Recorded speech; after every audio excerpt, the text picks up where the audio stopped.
buckle your seatbelts because we are going back in time.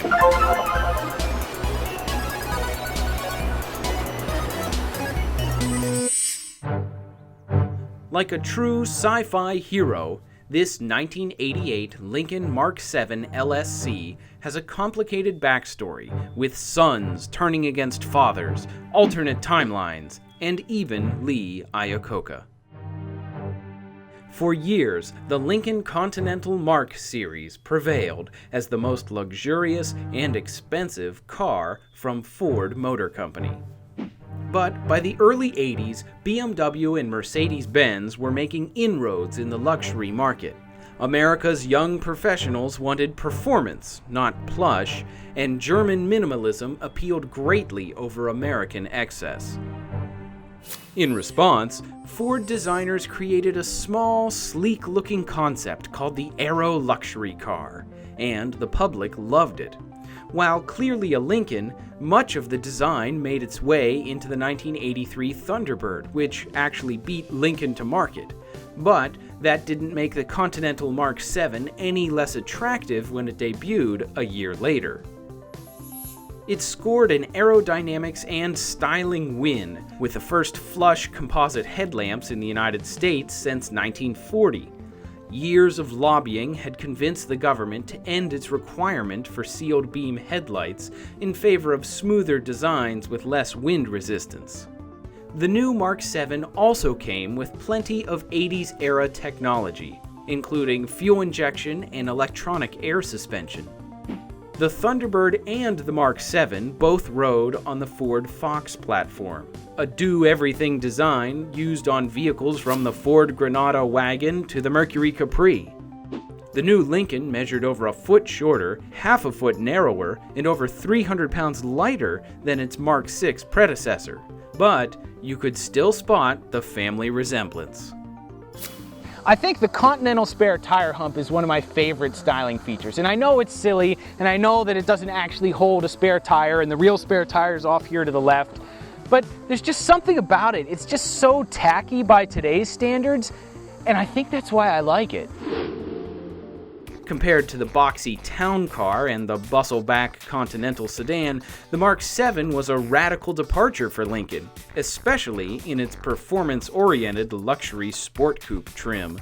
Thanks to stiffer suspension, better tires, more horsepower, and the conspicuous lack of a hood ornament. Sitting inside instantly reminded me of all the navy blue car interiors of my childhood and how I wish modern luxury vehicles gave you more choices than brown, black, or tan. The interior tries, perhaps too hard, to exude a high-tech persona, with a row of buttons controlling a myriad of computer readouts. The back seat, while almost useless for adults, does have some nice luxury touches.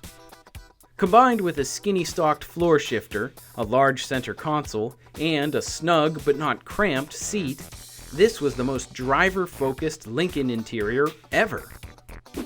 This interior has pretty much every feature a normal person could want. The steering wheel adjusts all the way from F1 racer to school bus mode.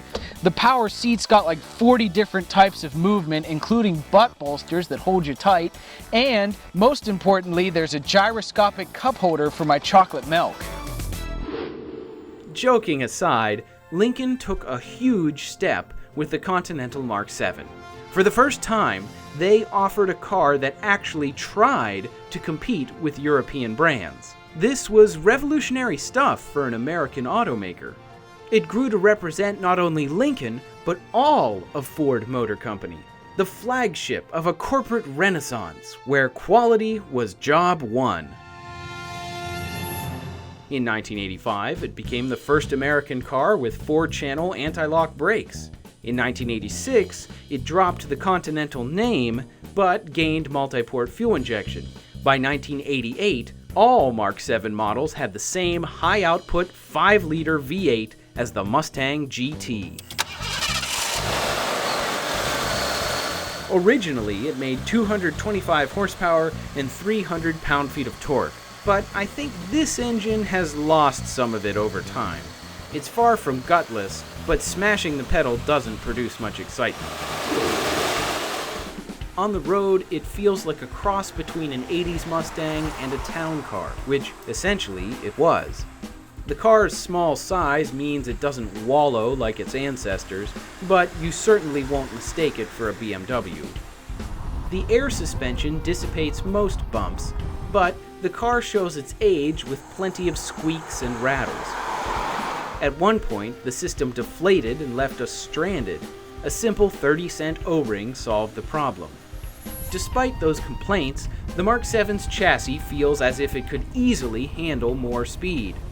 And, thanks to its shared heritage with the Ford Mustang, a huge aftermarket of go-fast goodies could make that a reality. While still an excellent car, the Mark VII had plateaued by 1988, taking a back seat to an all-new Continental based on the Ford Taurus. Production delays on an all-new Mark VIII meant that the Mark VII had to persevere until 1992 without any major updates. By that time, sales slowed to a trickle. Which begs the question, how could Ford neglect such an important car? What happened to the company's front-running, standard-bearing, Mercedes-challenging flagship? Well, the answer is in the numbers, and the Germans weren't the ones who did it. See, the Mark VII's production figures were only modestly better than the Mark VI's, but town car production during that time soared, peaking at 200,000 units, 5 times that of the Mark VII. Yuppies may have loved their BMWs, but the masses still bought traditional luxury cars in droves. Only now do we see the consequences of not taking German competition more seriously. Yet, it's difficult to blame Lincoln for building what people wanted to buy at the time. And despite the over-optimistic advertising, the Mark VII never really was a direct competitor to European cars. The Mercedes SEC pictured here cost over twice as much. Just like the out-of-place spare tire hump on the sporty Silhouette, the Mark VII was trying to bridge the gap between Lincoln's past and future. It was the beginning of a new series, the first act in a new subplot of Lincoln history. But when the producers saw there was more money to be made pandering to a general audience rather than pleasing the enthusiasts, they made the obvious choice, leaving the story of the Lincoln Mark series unfinished.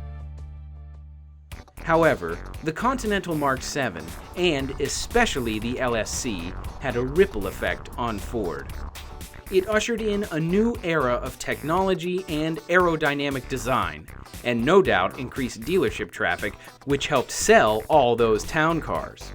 On their first attempt, Lincoln had used a modest family car platform to create a sports coupe that could almost compete with Mercedes and BMW at half the price. And that, even without an ending, is still a pretty good story. Here's hoping there's a franchise reboot in the future.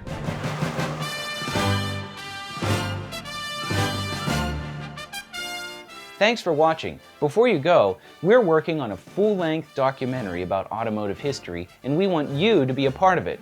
Follow our progress on our Facebook page and on the movie's website. And as always, if you haven't subscribed to AutoMoments, please do, and don't forget to share these videos with your friends. Thanks.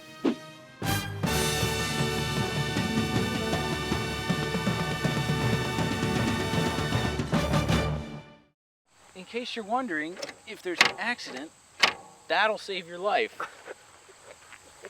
Not really.